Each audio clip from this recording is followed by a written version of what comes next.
जय श्री हरि। पौष पुत्रदा एकादशी के उपरांत माघ माह के कृष्ण पक्ष में आने वाली इस एकादशी को शत्तिला एकादशी कहा जाता है।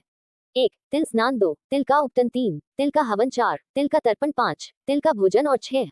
तिलों का दान। तिल के ये 6 प्रयोग इस व्रत में अवश्य करें।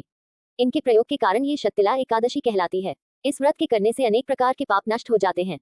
शत्तिला एकादशी का महत्व। एक समय दाग्या ऋषि ने पुलस्त्य ऋषि से पूछा कि हे महाराज, पृथ्वी लोक में मनुष्य ब्रह्महत्यादि महान पाप करते हैं, पराये धन की चोरी तथा दूसरे की उन्नति देखकर ईर्ष्या करते हैं, साथ ही अनेक प्रकार के व्यसनों में फंसे रहते हैं, फिर भी उनको नर्क प्राप्त नहीं होता। इसका क्या कारण है? वे न जाने कौन सा दान पुण्य करते हैं जिससे उनके पाप नष्ट हो जाते हैं। ये सब कृपापूर्वक आप कहिए। पुलस्त्य मुनि कहने लगे कि हे महाभाग, आपने मुझसे अत्यंत गंभीर प्रश्न पूछा है। इससे संसार के जीवों का अत्यंत भला होगा। इस भेद को इंद्र आदि भी नहीं जानते, परंतु मैं आपको ये गुप्त तत्व अवश्य बताऊंगा। उन्होंने कहा कि माघ मास लगते ही मनुष्य को स्नान आदि करके शुद्ध रहना चाहिए। इंद्रियों को वश में कर काम, क्रोध, लोभ, मोह, अहंकार, ईर्ष्या तथा द्वेष आदि का त्याग कर भगवान का स्मरण करना चाहिए। पुष्य नक्षत्र में गोबर, कपास, तिल मिलाकर उनके कंडे बनाना चाहिए। उन कंडों से 108 बार हवन करना चाहिए। उस दिन मूल नक्षत्र हो और एकादशी तिथि हो तो अच्छे पुण्य देने वाले नियमों को ग्रहण करें। स्नानादि नित्य क्रिया से निवृत्त होकर सब देवताओं के देव श्री भगवान का पूजन करें और एकादशी व्रत धारण करें। रात्रि को जागरण करना चाहिए। उसके दूसरे दिन धूप दीप नैवेद्य आदि से भगवान का पूजन करके खिचड़ी का भोग लगाएं। तत्पश्चात पेठा, नारियल, सीताफल या सुपारी का अर्घ्य देकर स्तुति करनी चाहिए। हे भगवान, आप दीनों को शरण देने वाले हैं, इस संसार सागर में फंसे हुओं का उद्धार करने वाले हैं। हे पुंडरीकाक्ष, हे विश्वभावन, हे सुब्रह्मण्य, हे पूर्वज, हे जगतपते, आप लक्ष्मी जी सहित इस तुच्छ अर्घ्य को ग्रहण करें। इसके पश्चात जल से भरा कुंभ घड़ा ब्राह्मण को दान करें तथा ब्राह्मण को श्यामा गौ और तिल पात्र देना भी उत्तम है।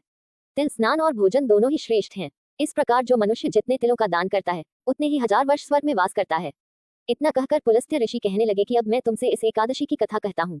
शत्तिला एकादशी व्रत कथा। एक समय नारद जी ने भगवान श्री विष्णु से यही प्रश्न किया था और भगवान ने जो शत्तिला एकादशी का महात्म्य नारद जी से कहा सो मैं तुमसे कहता हूँ। भगवान ने नारद जी से कहा कि हे नारद, मैं तुमसे सत्य घटना कहता हूँ, ध्यानपूर्वक सुनो। प्राचीन काल में मृत्युलोक में एक ब्राह्मणी रहती थी। वह सदैव व्रत किया करती थी। एक समय वह 1 मास तक व्रत करती रही। इससे उसका शरीर अत्यंत दुर्बल हो गया। यद्यपि वह अत्यंत बुद्धिमान थी तथापि उसने कभी देवताओं या ब्राह्मणों के निमित्त अन्न या धन का दान नहीं किया था।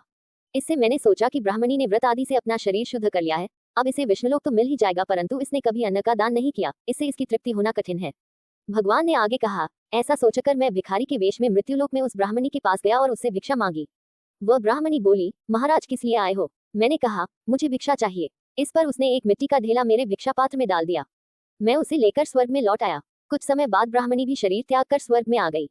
उस ब्राह्मणी को मिट्टी का दान करने से स्वर्ग में सुंदर महल मिला, परंतु उसने अपने घर को अन्नादि सब सामग्रियों से शून्य पाया।